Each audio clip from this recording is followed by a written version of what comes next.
Hello दोस्तों, नमस्कार। SM किसी चैनल में मैं आप सभी लोगों का दिल से बहुत बहुत स्वागत करता हूं। दोस्तों, इस वीडियो में हम लोग बात करने वाले एक इंपॉर्टेंट टॉपिक के बारे में। ठीक है, कल के दिन भी काफ़ी लोगों ने रिक्वेस्ट किया था सर इस टॉपिक को ज़रूर कवर करना कि इसका इम्पैक्ट क्या मार्केट के ऊपर पड़ेगा। ठीक है, और थोड़ा डिटेल में हम लोग बातचीत करने की कोशिश करेंगे। आपको पता है मैं ऊपर से चीज़ों को ज़्यादा कवर नहीं करता हूँ, जितना हो सके एक आम इंसान को, ठीक है, आसान भाषा में चीज़ें समझ में यहाँ पे आनी चाहिए, ये मेरी एक कोशिश यहाँ पे होती है। तो इस वीडियो में भी सेम वैसी कोशिश यहाँ पे होने वाली है और हमेशा की तरह डिस्क्लेमर पहले क्लियर कट रहेगा। हाँ, आपका ध्यान अगर इधर उधर भटका इस वीडियो में तो शायद से आपका लिंक टूट जाएगा और फिर आपको बीच में समझ में नहीं आएगा। अगर आप प्रॉपरली ध्यान रखोगे तो ये जो चीज़ है वो भी आप लोगों को ईजिली समझ में आ जाएगी। तो चलिए स्टार्ट करते हैं वो इंपॉर्टेंट खबर के साथ दोस्तों, और उसका जो जैसे मैंने आपको कहा कि इम्पैक्ट इकोनॉमी के ऊपर क्या पड़ेगा, सारी चीज़ों को कवर करेंगे। तो दोस्तों कौन सी खबर की हम बात करें? यस, कि इंडिया का जो नेट एफडीआई का जो डेटा यहाँ पे हम लोग को देखने को यहाँ पे मिला था। ठीक है, अभी की बात नहीं, अभी मतलब लेटेस्ट नहीं है, अभी हम लोग को ये ऑलरेडी देखने को यहाँ पे मिल चुका है। सो फाइनेंशियल ईयर 25 का ये डेटा हमारे सामने आते हुए देखने को मिल चुका है। कितना क्रैश हो चुका है? 96.5%, लोएस्ट ऑन रिकॉर्ड। ठीक है, इतना खराब हालत हम लोग को कभी देखने को नहीं मिला। किसकी बात हो रही है? नेट एफडीआई के डेटा की बात हो रही है, एफडीआई का डेटा नहीं भाई। अगेन रिपीट कर रहा हूं, किसकी बात हो रही है? नेट एफडीआई का डेटा की बात यहाँ पे हो रही है। और जैसे ये डेटा निकल कर आया, काफ़ी लोगों ने सवाल पूछना स्टार्ट किया। किसको पूछेंगे? ऑब्वियसली सरकार को पूछेंगे। एंड सरकार में फिलहाल तो हम कह सकते हैं पीयूष गोयल जी को ही इस सवाल का जवाब देना पड़ेगा। तो पीयूष गोयल जी ने एक बात बोल दी, कौन सी? कि नो डिक्लाइनिंग ट्रेंड इन एफडीआई, ठीक है, इनटू इंडिया। तो ऐसा उन्होंने यहाँ पे क्यों बोला? और ऊपर से अगर हम लोग बात कर ले, ठीक है, तो आरबीआई गवर्नर ने भी एक पॉइंट यहाँ पे सामने यहाँ पे रखा हुआ है कि ये जो नेट एफडीआई में हम लोग को डीप देखने को मिल रहा है, इसके पीछे का रीजन है राइज इन रीपैट्रिएशन। ठीक है, इसके चलते हम लोग को ये गिरावट देखने को यहाँ पे मिल चुके हैं। बट ये जो राइज इन रीपैट्रिएशन जो हम लोग को देखने को यहाँ पे मिल रहा है, ये एक अच्छा मार्केट होने का संकेत यहाँ पे दे रहा है। तो ये ऐसी बात क्यों हो रही है? आरबीआई इस चीज़ को यहाँ पे अच्छा भी यहाँ पे बता रहा है, तो इसी को ही यहाँ पे हम लोग डिटेल में एक्सप्लेन करने की कोशिश करने वाले। तो स्टार्ट करेंगे सबसे पहले इंपॉर्टेंट चीज़ कि एफडीआई मतलब क्या। अब कुछ लोग बोलेंगे एफडीआई मतलब फॉरेन डायरेक्ट इन्वेस्टमेंट। वाओ, इतना सिंपल नहीं है भाई, ये तो फुल फॉर्म हो गया। मीनिंग क्या होता है? मीनिंग मतलब यस, विदेशी इन्वेस्टर जो हमारे देश में यहाँ पे पैसा लगाते हैं।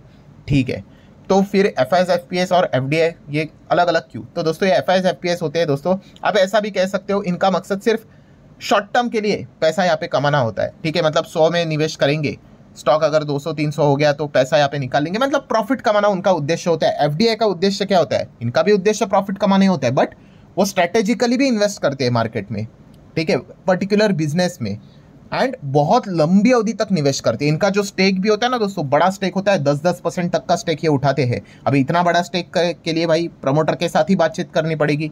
ठीक है, एंड जैसे आपको कहा कि लंबी अवधि के लिए 7 साल, 8 साल, 10 साल तक ये होल्ड करते हैं। और अपना जो इतना बड़ा इन्वेस्टमेंट उन्होंने किया होता है, जैसे कि मान लो किसी कंपनी में 10% निवेश किया है, सो आप अंदाजा लगाइए अगर वो कंपनी बहुत बड़ी बन गई तो कितना ये मोटा तगड़ा पैसा छाप सकते हैं। तो इसी को ही हम कहते हैं दोस्तों एफडीआई। ये काफ़ी इंपॉर्टेंट चीज़ देखने को मिल जाती है। अब आ जाते हैं दूसरे टर्मिनोलॉजी की ओर।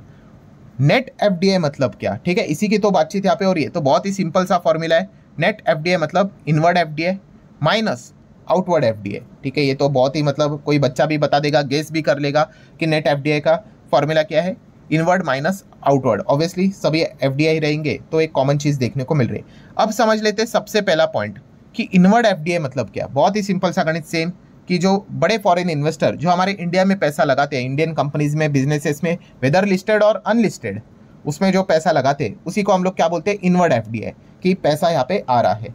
तो अब आ जाते हैं नेक्स्ट पॉइंट के ऊपर, आउटवर्ड एफडीआई मतलब क्या। यहाँ पे दोस्तों आपको ध्यान देना पड़ेगा, यहाँ पे कॉन्सेंट्रेशन अच्छा यहाँ पे होना चाहिए, क्योंकि आउटवर्ड एफडीआई अगर आपको समझ में आ गया तो सारी चीज़ें आपको समझ में आ गई। इनवर्ड में तो कुछ था ही नहीं, पैसा लग रहा है बस उतना ही। तो आउटवर्ड में दोस्तों हम लोगों को बेसिकली 3 चीज़ें देखने को मिल जाती है। कितनी? 3 चीज़ें। कैसे? अगर 3 चीज़ें मतलब आउटवर्ड एक तो चीज़ है भाई कि पैसा बाहर जा रहा है। सो कैसे बाहर जा रहा है? पहला पॉइंट कि जो फॉरेन इन्वेस्टर एफडीआई वाले ने ही जो पैसा लगाया था वो निकाल रहे, उसी को हम क्या बोलेंगे आसान भाषा में? प्रॉफिट बुकिंग उन्होंने किया है। सेकेंड कि वो पूरी तरीके से एग्जिट कर रहे हैं, पूरा का पूरा जो उन्होंने इन्वेस्टमेंट लगाया था पूरा निकाल लिया भाई। ठीक है, ये दूसरा पॉइंट हो गया। और तीसरा क्या है दोस्तों? वेरी इंपॉर्टेंट, ध्यान देना क्या बोल रहा हूं, कि इंडियन कंपनी जो फॉरेन में इन्वेस्ट कर रही है, इसको भी हम लोग यहाँ पे दोस्तों आउटवर्ड में ही कंसिडर करते हैं, ठीक है। तो ये 3 पॉइंट हम लोग को आउटवर्ड मूवमेंट में देखने को यहाँ पे मिल जाते हैं। एंड मोस्ट इंपॉर्टेंट पॉइंट, ये जो 2 पॉइंट आपको देखने को मिल रहे हैं ना, क्या बोला कि प्रॉफिट बुकिंग फॉरेन इन्वेस्टर ने की, एफडीआई ने की और पूरा एग्जिट कर लिया, इसी को बोला जाता है दोस्तों, कौन सा शब्द जो अभी हम लोगों ने देखा था, रिपैट्रिएशन, ठीक है। कहाँ पे हम लोगों ने देखा था, यही जो अभी आरबीआई गवर्नर ने भी ये बात बोली ना कि नेट एफडीआई डीप क्यों जा रहा है, बिकॉज राइज इन रिपैट्रिएशन, मतलब पैसा हम लोगों को यहाँ पे प्रॉफिट बुकिंग के तौर के हिसाब से निकलते हुए देखने को मिल रहा है, या फिर पूरे एग्जिट के माध्यम से निकलते हुए देखने को मिल रहा है, ये बढ़ गया है। इसीलिए हम कह सकते हैं जो नेट एफडीआई है वो एकदम से सडनली हम लोग को डाउन होते हुए देखने को मिल चुका है। सो अब तक आप लोगों ने क्या लर्न कर लिया, एफडीआई मतलब क्या वो तो मैंने आपको बता दिया, एंड नेट एफडीआई मतलब क्या ये बता दिया। अब आ जाते हैं इंपॉर्टेंट चीज की ओर कि भाई वाई कि ये गिरा क्यों इतना, 96.5% तक क्रैश देखने को यहाँ पे मिल चुका है, लोएस्ट ऑन रिकॉर्ड, आज तक इतना कभी क्रैश नहीं हुआ है। तो रीजन क्या है, तो बहुत ही सिंपल रीजन है दोस्तों, अभी मैंने आपको क्या बताया, जो आरबीआई गवर्नर ने भी बताया वही, कि इंक्रीज इन, ये देखो क्या लिखा है उन्होंने कि डिक्लाइन क्यों यहाँ पे हुआ है, इसके पीछे का रीजन है increase in repatriation bye foreign investor and increase outward FDI by Indian company. ये आपको अभी समझ में आया होगा, वो फॉर्मूला मैंने आपको बताया ना, 3 पॉइंट्स देखने को आप पे मिल जाते हैं। सो इसमें हम लोग को क्या देखने को मिला, ठीक है फॉरेन इन्वेस्टर ने तो भाई पैसा निकाले वो तो समझ में आ जाता है, बट इंडियन कंपनीज भी विदेश में इन्वेस्ट करती है, उसको भी इसमें कवर किया जाता है, और वो हम लोगों को बढ़ते हुए देखने को मिल चुका है। तो इसीलिए हम लोगों को ये नेट एफडीआई नीचे आते हुए देखने को मिला है। तो इसलिए मैंने कहा था कि ये जो आउटवर्ड वाला पॉइंट है इसके ऊपर आप लोगों का ध्यान यहाँ पे होना चाहिए, यहीं पे हम लोग को सारा खेल देखने को यहाँ पे मिल चुका है। मतलब क्या है दोस्तों कि पीयूष गोयल जी ने भी यही बात बोली है कि नो डिक्लाइन ट्रेंड इन एफडीआई इनफ्लोज। क्यों उन्होंने ऐसा बोल दिया कि एफडीआई के इनफ्लो में कोई प्रॉब्लम नहीं है, मतलब ये वाला जो पॉइंट है भाई यहाँ पे कोई कमतरता हो रही है, ऐसी बात नहीं है। वो जो आउटफ्लो हम लोग को देखने को मिल रहा है, एंड आउटफ्लो में इंपॉर्टेंट चीज़ क्या आती है, इंडियन कंपनीज विदेश में अगर पैसा लगाती है तो वो भी कैलकुलेट होता है। इस चीज़ के चलते नेट एफडीआई हम लोग को नीचे आते हुए देखने को मिल जाता है। तो ये जो सारे पॉइंट्स, वो एक एक शब्द कितना इंपॉर्टेंट होता है, और वो समझने के लिए आपको ये पूरा बैकग्राउंड समझ में आना चाहिए। उन्होंने अगेन कह रहा हूँ, पीयूष गोयल जी ने क्या बोला, नो डिक्लाइन ट्रेंड इन एफडीआई इनफ्लोज, ठीक है, ये उन्हीं को समझ में आएगा जिनको ये फॉर्मूला समझ में आया। देन अगर हम लोग बात करें तो ये तो आरबीआई गवर्नर का भी पॉइंट मैंने आपके सामने बार बार यहाँ पे रखा ही है, एंड आप देख सकते हो 96.5% तक नेट एफडीआई हम लोग को क्रैश होते हुए देखने को मिल चुका है। अच्छा, अब ये इतना नीचे यहाँ पे आ चुका है तो वो कैसे, तो बहुत ही सिंपल सा गणित है दोस्तों कि पिछले फाइनेंशियल ईयर 24 का नेट एफडीआई एंड इस फाइनेंशियल ईयर मतलब जो अभी खत्म हुआ था 25 का, उसका नेट एफडीआई कंपेयर करोगे तो आपको इतनी बड़ी गिरावट देखने को मिल रही है। मतलब जो 24 की अगर बात करें, फाइनेंशियल ईयर 24 की बात कर ले तो कितना था पता है नेट एफडीआई, $10.1 बिलियन, एंड इस वक्त का फाइनेंशियल ईयर 25 का $0.4 बिलियन ओनली। एंड इसको अगर आप कैलकुलेट करोगे 10.1 minus 0.4 divide by 10.1 multiply by 100, तो आपको यही परसेंटेज मिल जाएगा, 96.5%। इतना जबरदस्त गिरावट देखने को यहाँ पे मिल रहा है। ठीक है, अभी हम लोगों को क्या देखना है नेक्स्ट इसके बाद, कि ये वाला जो मूवमेंट है कि आउटवर्ड बहुत ज़्यादा यहाँ पे बढ़ गया है, एंड आउटवर्ड में 3 पॉइंट्स हम लोग को देखने को मिल जाते हैं, प्रॉफिट बुकिंग, ठीक है, full exit, and Indian companies ने कितना निवेश किया है, तो वो भी चेक कर लेते हैं, वो भी बहुत बढ़ चुका होगा, इसीलिए तो इतना ज़्यादा गिरावट हुई है। तो ठीक है, सबसे पहला पॉइंट आप यहाँ पे देख सकते हो दोस्तों कि फॉरेन इन्वेस्टर ने कितना पुल आउट यहाँ पे किया है। पिछले फाइनेंशियल ईयर 24 में अगर बात कर ले, $41 बिलियन के आसपास, ये देखो यहाँ पे लिखा हुआ है, मैं वापस हाईलाइट कर लेता हूँ, ये देखो इतना उन्होंने निकाला था। एंड 25 की बात करें तो $49 बिलियन, इतना ज़्यादा उन्होंने क्या किया है, यहाँ पे पैसा यहाँ पे निकाला है। तो ये एक पॉइंट हम लोग को देखने को यहाँ पे मिल रहा है। देन अगर हम लोग यहाँ पे बात करें दोस्तों, जो सेकंड नेक्स्ट जो पॉइंट देखने को मिल रहा है, वेरी इंपॉर्टेंट, कौन सा, आईपीओ। आईपीओ से भी हम लोग को क्या देखने को मिल जाता है, एग्जिट देखने को मिलता है कि नहीं। आईपीओ मतलब क्या होता है दोस्तों कि अभी कोई भी कंपनी आईपीओ लेकर आ रही है, ठीक है, आप क्या करते हो, मैं क्या करता हूँ, हम क्या करते हैं, पार्टिसिपेट करते हैं। मान लो शेयर खरीद लिया, आईपीओ में खरीद लिए, तो खरीद लिया मतलब कोई तो बेच रहा है, तो इसी को हम बोलते हैं दोस्तों, ये बड़े प्लेयर एग्जिट लेते हैं, ठीक है, ये पहले ही निवेश कर लेते हैं रिस्क लेकर, जब कंपनियां काफ़ी छोटी होती है और जब बहुत बड़ी बन जाती है, ठीक है, तो फिर वो क्या करते हैं, आईपीओ के माध्यम से एग्जिट ले लेते हैं। और ये जो चीज़ थी दोस्तों, ये काफ़ी बड़ी थी पिछले फाइनेंशियल ईयर की बात करें तो। सो इसीलिए जिनको ये फॉर्मूला बहुत अच्छी तरीके से पता है, उनको पहले से ही पता था कि ये होने वाला है, नेट एफडीआई का डेटा यहाँ पे बहुत नीचे जाने वाला है, क्योंकि आईपीओ के माध्यम से काफ़ी बड़े बड़े एग्जिट हुए थे।